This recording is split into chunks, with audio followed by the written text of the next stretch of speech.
Welcome everyone, welcome to our channel bullseye. আমাদের এই সপ্তাহের মতো আজকে ফ্রাইডে ছিল, আমাদের মার্কেট শেষ। আগামী দুদিন আমাদের হলিডে, আমাদের মার্কেট আবার আসবে সোমবার দিন। তো যেহেতু হাতে টাইম রয়েছে, আমাদের একটা উইকও শেষ হয়ে গেল, আবার নতুন উইক শুরু হচ্ছে।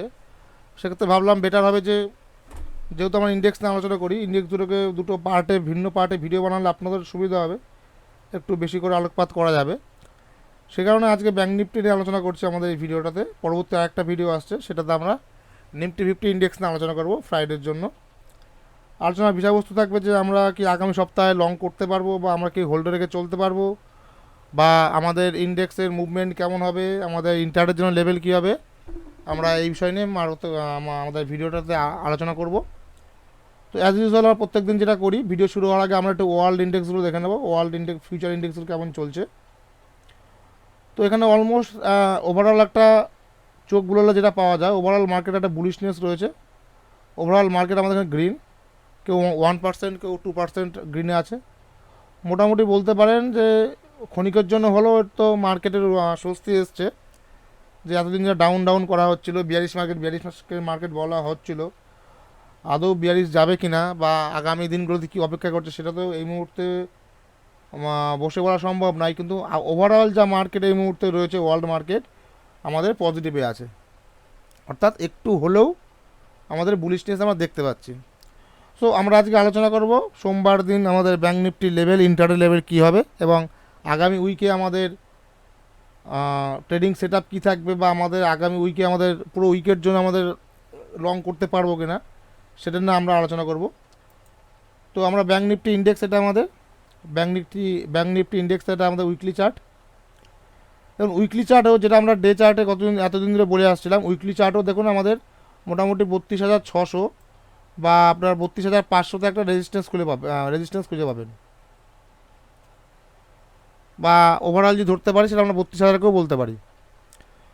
আমাদের নিচের সাইডে সাপোর্ট রয়েছে 32,500, সেটা ব্রেক করলে আমাদের লাস্ট সাপোর্ট এই মুহূর্তে রয়েছে 32,000, এবং আপ সাইডে আমাদের রেজিস্ট্যান্স রয়েছে 35,000।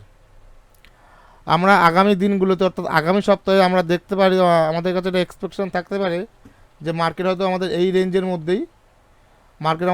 মধ্যেই চলাফেরা করবে। ব্রেক করবে না এমন কোনো কথা নেই, ব্রেকও করে দিতে পারে। কিন্তু আমাদের এই মুহূর্তে দাঁড়িয়ে নিচের সাইডে সাপোর্ট হচ্ছে আমাদের 32,500 বা 32,000 উইকলি চার্টে। উপরের সাইডে আমাদের রেজিস্ট্যান্স রয়েছে 35,000। আমরা এই লেভেল ধরে চলবো যতক্ষণ পর্যন্ত এই লেভেলটা আপ সাইডে বা ডাউন সাইডে আমাদের ব্রেক না দিচ্ছে, ততক্ষণ আমরা ব্যাঙ্ক নিফটিতে কোনো লং পজিশন হোল্ড করব না। সো এটা গেল আমাদের ব্যাঙ্ক নিফটি চার্ট। এবার আছে আমাদের ব্যাঙ্ক নিফটি চার্টে ডেইলি চার্টে সেম জিনিস, যেটা গত তো এক সপ্তাহ ধরে ভিডিওতে শুরুতে যেটা বলছি আমরা, যে নিচের সাইডে সাপোর্ট রয়েছে 32,500 বা 32,000, যেটা লাস্ট সাপোর্ট রয়েছে। উপর সাইডে আমাদের 33,780, বা ওভারঅল রাউন্ড ফিগারে বলতে পারি আমরা 33,800। আজকে 33,800 অলমোস্ট কাছাকাছি থেকে ফিরে এসছে। আজকে আমাদের ব্যাঙ্ক নিফটি ইন্ডেক্স 33,800 অলমোস্ট কাছাকাছি, যেটা কিনা 33,721 আমাদের আজকে ডে হাই করেছে, সেখান থেকে ব্যাক করে এসছে। অর্থাৎ এই লেভেলটাকে, এই যে লেভেলটা বা এই যে রেজিস্ট্যান্সটা আছে, এটাকে মার্কেট রেসপেক্ট দিচ্ছে এই মুহূর্তে দিয়েছে। আগামী সোমবার দিন দেবে কিনা কেউ জানে না। আগামী সোমবার দিন হয়তো কোনো ভালো নিউজ আসলো বা গুড নিউজ আসলো, সেক্ষেত্রে হয়তো গ্যাপ আপ দিয়ে রেজিস্ট্যান্স ব্রেক করে দিয়ে বেরিয়ে যেতে পারে, বা সাইডওয়েজও হতে পারে। কিন্তু এই মুহূর্তে দাঁড়িয়ে আমাদের লেভেল রয়েছে 33,800, আর ডাউন সাইডে অ্যাজ ইউজুয়াল 32,500 বা 32,000। সো আমরা এক্সপেক্ট করতে পারি আগামী দিনগুলিতে বা আগামী সপ্তাহে, যে মার্কেট যদি এই লেভেলটা যদি হোল্ড করে নেয়, অর্থাৎ এই লেভেলটাকে যদি ব্রেক না দেয়, তাহলে আমরা আগামী দিনগুলোতে দেখতে পারবো যে মার্কেট হয়তো এই রেঞ্জের মধ্যেই আপ ডাউন করতে পারে। এবার আসবে আমরা সোমবার দিন আমাদের মার্কেট ব্যাঙ্ক নিফটি ইন্ডেক্সের ইন্টারডে সেট আপ কী হবে। আচ্ছা, ইন্টারডে সেট আপ হওয়ার আগে বেশ কয়েকটা কথা বলে নিই। ম্যাক্সিমাম লোক দেখা যাচ্ছে যে ব্যাঙ্ক নিফটিতে খুব ইন্টারেস্ট ফিল করে অবশ্যই ভালো, কারণ আমাদের ব্যাঙ্ক নিফটি ইন্ডেক্স ভোলাটাইল রয়েছে, সেখানে প্রফিটটাও খুব তাড়াতাড়ি আসে বা তাড়াতাড়ি ক্রিয়েট হয়। কিন্তু একটা জিনিস মনে রাখবেন, যে জিনিসটা তাড়াতাড়ি ক্রিয়েট হয় সেই জিনিসটা তাড়াতাড়ি চলেও যায়। ব্যাঙ্ক নিফটিতে আমার মনে হয় উইদাউট নলেজে বা গ্যাম্বলিং করতে না আসাই ভালো, কারণ ব্যাঙ্ক নিফটি ইন্ডেক্স আপনার সমস্ত ক্যাপিটালটাকে একদিনে নিয়ে চলে যেতে পারে। সো ব্যাঙ্ক নিফটি যারা ট্রেড করছেন অবশ্যই করুন, কিন্তু একটু বেসিক নলেজ নিন এবং একটু সাপোর্ট রেজিস্ট্যান্স এগুলো একটু দেখে খেয়াল করে নিয়ে ট্রেডটা করুন। আচ্ছা, আজকে যেমন আমাদের ব্যাঙ্ক নিফটি ইন্ডেক্স প্রায় 1%-এর উপরে গ্যাপ আপ দিয়েছে। গ্যাপ আপ দেওয়ার পরে পুরো সাইডওয়েজ গেছে সারাদিন। এবার এই মুহূর্তে দাঁড়িয়ে যদি কেউ বাই করেন এই লেভেলে, আজকে সে শিওরলি বলতে পারি সে লস খেয়েছে, কারণ মার্কেটে আজকে কোনো মুভমেন্ট ছিল না। অল ওভার দ্য ডে সারা দিন ধরে মার্কেট ওপেন হওয়ার পর থেকে সারা দিন ধরে ব্যাঙ্ক নিফটি 200 পয়েন্টের মধ্যে আমাদের ঘোরাফেরা করেছে বা রেঞ্জ বাউন্ড ছিল। ব্যাঙ্ক নিফটির মতো একটা ইন্ডেক্স যেটা সারাদিনে 500-700 পয়েন্ট মুভমেন্ট করে বা 500-700 পয়েন্ট মুভ দেয়, সেখানে দাঁড়িয়ে আজকে ব্যাঙ্ক নিফটি আমাদের ইন্ডেক্স 200 পয়েন্টের মধ্যে আটকে গিয়েছিল।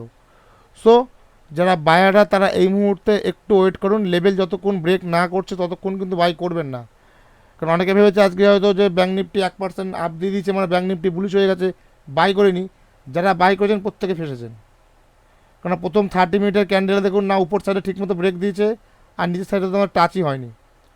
সো বাইং করার আগে একটু লেভেলগুলো দেখে নিন, ব্রেকআউট পারফেক্টলি ব্রেকআউট দিক, তারপর আপনারা বাই করুন। আগে থেকে যদি বাই করতে চান এই মুহূর্তে কিন্তু মার্কেটে আপনারা লস খেতে পারেন। সো ব্যাঙ্ক নিফটির ক্ষেত্রে প্রথমে বলবো আমাদের উপর সাইডে লেভেল রয়েছে 33,800, যেটা আমাদের আমাদের ডেলি চার্টে বলা হলো, কিন্তু আমরা 33,800 ব্রেক করবার সাথে সাথে বাই করব না। আবার রিপিট করছি, আমরা 33,800 ব্রেক করার পর সঙ্গে সঙ্গে বাই করব না। 33,800 ব্রেক দিয়েছে, ভালো কথা, হোল্ড করুক, ওখানে 10-15 মিনিট হোল্ড করুক। দেখুন ব্যাপারটা হচ্ছে অনেকে মনে করে যে 33,800 ব্রেক দিয়ে গেছে, চলে গেছে 33,850 বা 33,870 চলে গেছে, আমি মনে হয় ট্রেড পেলাম না। এটা কোনোদিন হয় না, ট্রেড সবাই পায়। কখনও মার্কেট যখন মুভ দিচ্ছে মুভের পিছন পিছন ছুটবেন না, ওয়েট করুন। মার্কেট মুভ দিয়ে আবার রিটার্ন আপনার লেভেলে আসবে, যখন লেভেলে আসবে তখন বাই করুন। অনেক হয় কি ম্যাক্সিমাম দিকে 33,800 ব্রেক দিয়েছে সঙ্গে সঙ্গে বাই করে নিল, হতে পারে ফেক ব্রেকআউট ছিল বা ট্র্যাপ ছিল, আবার এসে আপনি নিজেকে স্টপ লস হিট করিয়ে দেবে। সো আবার বলছি, লেভেল ব্রেক করার সাথে সাথে কেউ বাই বা সেল করবেন না। লেভেলটা ব্রেক হচ্ছে, ভালো কথা, ওখানে 10-15 মিনিট হোল্ড করুক, সাস্টেন করে লেভেলের কাছাকাছি আবার আসুক, সেখান থেকে যখন ফার্দার আপসাইড মুভমেন্ট দেবে তখন আমরা এন্ট্রি করব। ঠিক আছে? তো আমাদের ব্যাঙ্ক নিফটিতে উপরের সাইডে লেভেল আছে 33,800, ব্রেক করার পরে যদি এখানে হোল্ড করে সেক্ষেত্রে আমরা ব্যাঙ্ক নিফটিকে বাই করব বা আমরা সি সাইডে এন্ট্রি নেব। আমাদের টার্গেট থাকবে 33,900 এবং 34,000 ব্রেক করে যদি ফার্দার মার্কেট উপরের দিকে যাওয়ার চেষ্টা করে সেক্ষেত্রে আমরা আমাদের প্রফিটের স্টপ লস ট্রেল করব, যতদূর সম্ভব আমরা প্রফিট বুক করব। ডাউন সাইডে আমাদের লেভেল হচ্ছে 33,460, সেটাকে আমরা রাউন্ড ফিগারে 33,450 বা 33,400 ধরে এগোতে পারি। 33,400 নিচে যদি মার্কেট ব্রেক দিয়ে দেয় এবং একই কথা বলবো, সেখানে যদি মার্কেট হোল্ড করে এবং ফার্দার ডাউন সাইড মুভমেন্ট দেয় সেক্ষেত্রে আমরা ব্যাঙ্ক নিফটি ইন্ডেক্সকে আমরা সেল করব অথবা আমরা পি সাইডে এন্ট্রি নেব। প্রথম টার্গেট থাকবে আমাদের 33,300, 33,200 এবং 33,000। সো এটা গেল আমাদের মনডে ইন্ট্রাডে ক্ষেত্রে ব্যাঙ্ক নিফটির লেভেল ওয়াইজ ট্রেড করুন। এই মুহূর্তে হুটহাট করে মার্কেটে ঝাঁপ দেওয়ার কোনো দরকার নেই। মার্কেটে আবারও একটা কথা বলি, যেটা বারবার বলছি আমি, মার্কেটে প্রতিদিন আমাকে ট্রেড নিতে হবে এমন কোনো বাধ্যবাধকতা নেই। মার্কেটে আগে দেখুন যদি আপনার লেভেল আসে বা আপনার ক্রাইটেরিয়া ফুলফিল করে তবেই মার্কেটে ট্রেড নিন, না হলে নেওয়ার দরকার নেই। মার্কেটে দুটো কথা খুব প্রচলিত আছে, no trade is always a trade আর no loss is always a profit. So trade নেওয়ার আগে ভাবনা চিন্তা করে নিন, ট্রেড নেওয়ার পরে কিন্তু ভাবনা চিন্তা করার কোনো লাভ নেই। ততক্ষণ আমরা ট্রেড নেব না যতক্ষণ না আমাদের ব্যাঙ্ক নিফটি লেভেল বা ব্যাঙ্ক নিফটির ট্রেডের ক্রাইটেরিয়া আমাদের ক্রাইটেরিয়ার সাথে না মিলছে। বোঝা গেল? আশা করি সবাই ভালো থাকবেন। সোমবার দিন দেখুন মার্কেট কী যায়, লেভেল ওয়াইজ ট্রেড করুন। ট্রেড নেওয়ার আগে নিজে অ্যানালাইসিস করে নিন এবং আপনার ফিনান্সিয়াল অ্যাডভাইসারের সাথে কন্ট্যাক্ট করে নিন। সবাইকে ধন্যবাদ, থ্যাংক ইউ।